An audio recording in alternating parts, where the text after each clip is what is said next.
Welcome back to my channel. Today we are going to discuss about the dramatic techniques.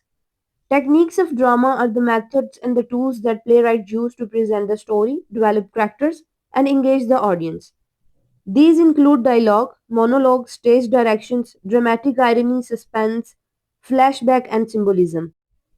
By using these techniques, writers can create emotions, tensions, and meaning, making the drama more impactful and entertaining. First of all, we will discuss about the soliloquy. A soliloquy is a speech in which a character expresses his inner thoughts aloud while alone on stage. सोलिलिक्वी जो है ये एक ऐसी speech है जिसमें किरदार stage पर अकेले होते हुए अपने अंदर के ख्यालात को बुलंद आवाज में बयान करता है. एग्जाम्पल है हमारे पास हैमलेट्स टू बी और not to be speech is a famous soliloquy. Hamlet की टू बी और नॉट टू बी एक मशहूर स्पीच है. सोलिलिक्वी में किरदार दिल की बातें करता है, कोई दूसरा उसे नहीं सुनता. इससे ऑडियंस को जो करेक्टर है उसके खौफ, मंसूबों और उलझनों और उसकी असल नीयत का पता चलता है. ड्रामे में ये तकनीक किरदार के अंदरूनी कैफियत को बराह रास्त जाहिर करने के लिए इस्तेमाल होती है. Next we will discuss about the aside.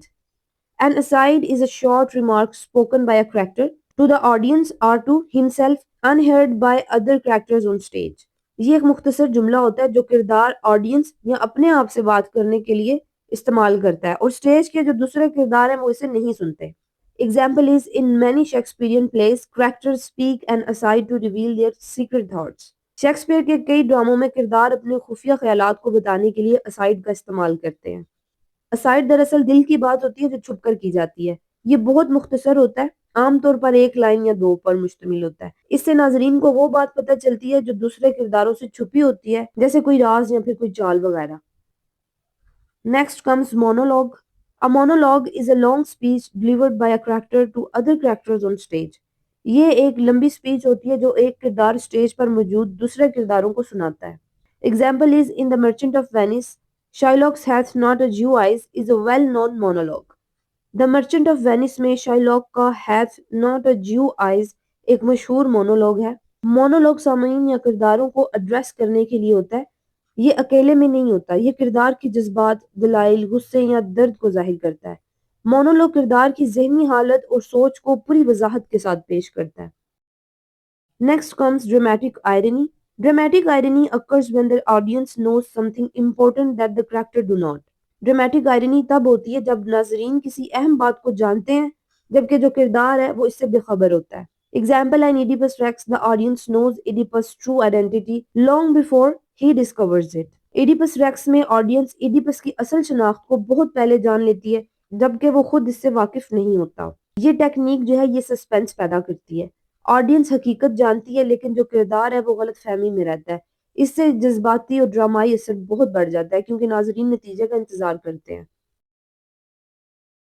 Now we will discuss about the flashback.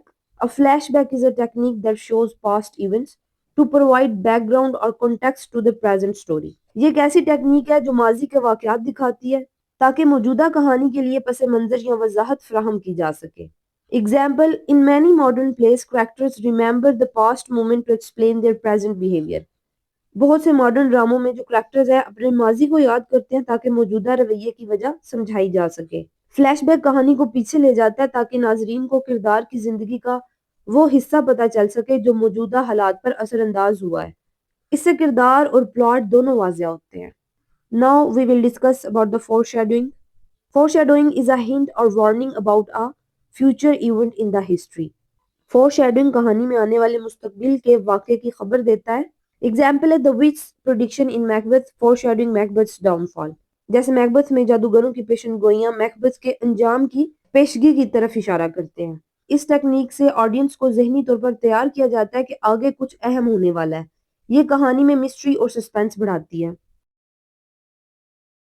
Here we will discuss about the symbolism. Symbolism uses objects, characters or actions to present deeper meaning or abstract ideas. Symbolism चीज़ों, किरदारों या अमाल का इस्तेमाल है जो कि meaningful होती है या फिर जो ख्याली तस्वुरात हैं उनकी नुमाइंदगी करती है. एग्जाम्पल है in many place darkness symbolizes evil और डेंजर. बहुत से ड्रामों में अंधेरा जो है ये बुराई या खतरे की लामत होता है. सिंबोलिज्म कहानी को मजीद मीनिंगफुल और गहरा बना देता है. एक आम सी चीज भी बड़े ख्याल को जाहिर करती है, जैसे लाइट होप को, फ्लावर लव को اور جو بلڈ ہے یہ موت کو سمبلائز کرتا ہے.